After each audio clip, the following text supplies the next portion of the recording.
Bismillahirrahmanirrahim. Assalamu alaikum. Here is مریم Sejad with international news around the world.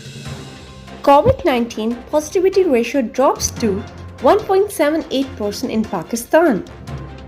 The COVID-19 positivity rate has gone down to 1.78% in Pakistan during the last 24 hours.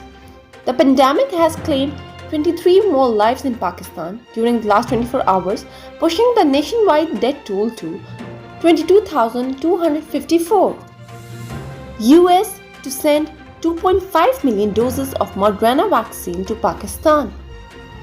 White House press secretary said the doses of the Moderna COVID-19 vaccine are being sent to Pakistan to help Islamabad in the fight against the pandemic.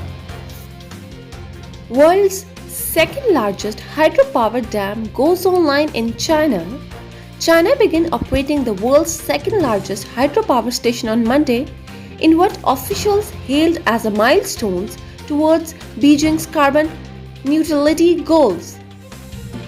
Iran yet to decide on extending monitoring deal with International Atomic Energy Agency. Iran said on Monday it has yet to decide whether to extend a monitoring deal with the UN nuclear watchdog, which lapsed last week, amid Washington's warning that Tehran's failure to renew it would complicate talks to revive its 2015 nuclear accord. United Nations chief urges India to end use of ballots against children in occupied Kashmir. United Nations Secretary General Antonio urged India on Monday to end the use of ballots against children in occupied Jammu and Kashmir and stop associating children with the security forces in any way. Italy welcomes back normal life with no face masks required outdoors.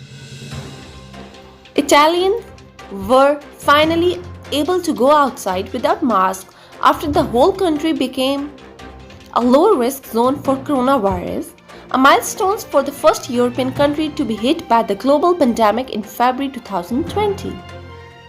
US, Canada brace for temperatures to soar as heat dome forms over countries.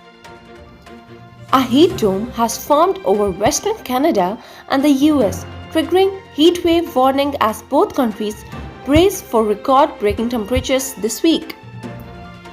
Israeli Foreign Minister heads to UAE on first official visit.